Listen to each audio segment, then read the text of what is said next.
Hi friends, welcome back to my channel. ഇന്ന് കണിക്കൊന്ന വെച്ചിട്ടുള്ള ഒരു വിഷു സ്പെഷ്യൽ ഗ്രീറ്റിംഗ് കാർഡാണ് നമ്മൾ ചെയ്യുന്നത്. ഇതെങ്ങനെയാണ് ഉണ്ടാക്കുന്നത് നമുക്ക് നോക്കാം. ആദ്യമായി 5 സെൻറ്റിമീറ്റർ ഉള്ള ഒരു സ്ക്വയർ പേപ്പർ എടുക്കുക. ഡയഗണലായിട്ട് ഫോൾഡ് ചെയ്യുക. അങ്ങനെ 2 തവണ ഫോൾഡ് ചെയ്യുക. ഇനി നമ്മൾ ഈക്വലായിട്ട് ഇതേപോലെ 2 സൈഡിൽ നിന്ന് ഫോൾഡ് ചെയ്യുക. ഇനി പകുതി പെറ്റൽ നമ്മളവിടെ വരച്ചിട്ട് കട്ട് ചെയ്തെടുക്കുക. അപ്പോൾ നമുക്കൊരു 6 പെറ്റൽസ് ഉള്ള ഒരു ഫ്ലവറാണ് കിട്ടുന്നത്. ഇനി ഇതിൻ്റെ ഒരു പെറ്റൽ നമ്മൾ കട്ട് ചെയ്തിട്ട് അത് അടുത്ത പെറ്റലിൻ്റെ അടിയിലേക്ക് വെച്ച് സ്റ്റിക്ക് ചെയ്യുവാണ്. ഇതുപോലെ പല സൈസിലുള്ള ഫ്ലവേഴ്സ് നമുക്ക് ഉണ്ടാക്കിയെടുക്കേണ്ടതുണ്ട്. ഇപ്പോൾ നമ്മുടെ ആദ്യത്തെ ഫ്ലവർ റെഡി ആയിട്ടുണ്ട്. ഇനി നമ്മളിത് തിരിച്ചു വെച്ചിട്ട് ജസ്റ്റ് ഒന്ന് സിസേഴ്സോ അല്ലെങ്കിൽ പെൻസിലോ ഒക്കെ വെച്ചിട്ട് ആ പെറ്റൽസ് ഒന്ന് ഇതേപോലെ ഒന്ന് കേളാക്കി കൊടുക്കുക. ഇനി നമുക്ക് ചെറിയ 2 ഗ്രീൻ സ്ട്രിപ്സ് വേണം. അത് ഇതിൻ്റെ സെൻറ്ററിൽ നമ്മൾ സ്റ്റിക്ക് ചെയ്യുകയാണ്. ഈ കണിക്കൊന്നയുടെയൊക്കെ സെൻറ്ററിൽ നിന്ന് കുറച്ചിങ്ങനെ ഇതേപോലെ കിടക്കുമല്ലോ. പിന്നെ അതിൻ്റെ സെൻറ്റർ ഭാഗത്ത് ഞാനൊരു ചെറിയൊരു സ്റ്റോണും കൂടി കൊടുക്കുന്നുണ്ട്. ഇനി നമ്മൾ ഒരു ചെറിയ പേപ്പർ എടുത്തിട്ട് അത് 3 പ്രാവശ്യം ഫോൾഡ് ചെയ്യുക. എന്നിട്ട് ഒരു ഹാഫ് പെറ്റൽ ഇതേപോലെ കട്ട് ചെയ്തെടുക്കുമ്പോൾ നമുക്കൊരു 4 പെറ്റൽ ഉള്ള ഒരു ഫ്ലവർ കിട്ടും. അതൊരു ചെറിയൊരു ഫ്ലവറിൻ്റെ ഇതായിട്ട് താഴത്തെ ഭാഗത്ത് നമുക്ക് സ്റ്റിക്ക് ചെയ്യാൻ വേണ്ടിയിട്ടാണ്. അത് ഇതേപോലെ ഒന്നാക്കിയെടുത്തിട്ട് അതിൻ്റെ ഉള്ളിലും ഒരു ചെറിയ ഗ്രീൻ പേപ്പർ വെച്ചിട്ട് സ്റ്റിക്ക് ചെയ്തെടുക്കുക. ഇനി 2-3 മുട്ടുകൾ, ഫ്ലവറിൻ്റെ മുട്ടുകളും കൂടി നമുക്ക് ഉണ്ടാക്കണം. അതൊക്കെ നിങ്ങളുടെ ഇഷ്ടമനുസരിച്ച് നിങ്ങൾ ഉണ്ടാക്കിയെടുക്കുക.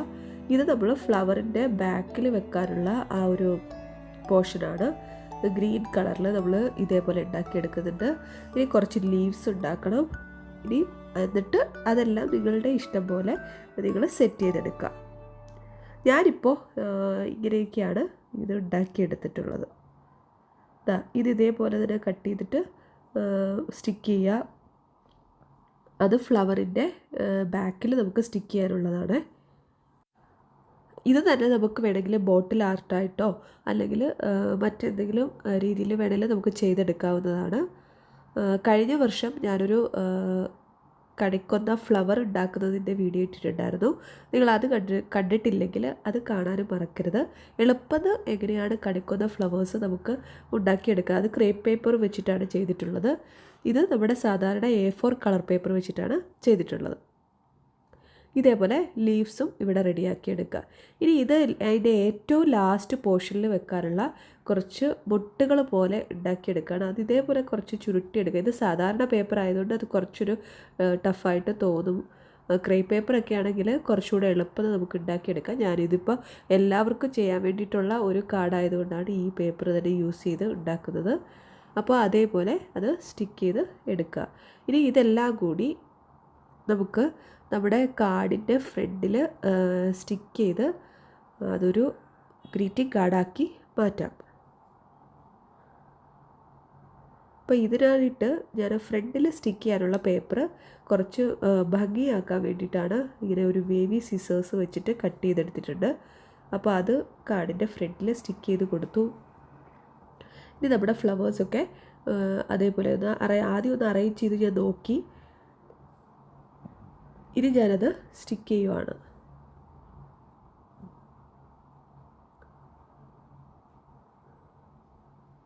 ഇനി കുറച്ച് സ്റ്റോൺസ് ഒക്കെ വെച്ചിട്ട് സൈഡിലൊക്കെ ഡെക്കറേറ്റ് ചെയ്യുന്നുണ്ട്. പിന്നെ ഹാപ്പി വിഷു ആശംസകൾ എന്നൊക്കെ നമുക്ക് എന്താണ് നമ്മുടെ മെസ്സേജ് എന്ന് വെച്ച് കഴിഞ്ഞാൽ അത് നമുക്ക് എഴുതാവുന്നതാണ്. അകത്തും നമ്മുടെ മെസ്സേജൊക്കെ നമുക്ക് എഴുതാം. അപ്പോൾ വിഷുവിനൊന്നും നമ്മൾ ആരും ഗ്രീറ്റിംഗ് കാർഡൊന്നും കൊടുക്കാറില്ല. പക്ഷേ ഈ വിഷുവിന് കുറച്ച് ഡിഫറെൻ്റായി തന്നെ നമുക്ക് നോക്കാം. കുട്ടികൾക്കൊക്കെ ഉണ്ടാക്കാൻ പറ്റിയ ഒരു അടിപൊളി ക്രാഫ്റ്റാണ്. അപ്പോൾ എല്ലാവരും ട്രൈ ചെയ്ത് നോക്കുക. ഈ വീഡിയോ നിങ്ങൾക്ക് എല്ലാവർക്കും ഇഷ്ടപ്പെട്ടു എന്ന് ഞാൻ കരുതുന്നു. ഇഷ്ടപ്പെട്ടിട്ടുണ്ടെങ്കിൽ ലൈക്ക് ചെയ്യാനും ഷെയർ ചെയ്യാനും സബ്സ്ക്രൈബ് ചെയ്യാനും ഒന്നും മറക്കരുത്. എല്ലാവർക്കും ഹൃദയം നിറഞ്ഞ വിഷു ആശംസകൾ. Thank you so much for watching my videos.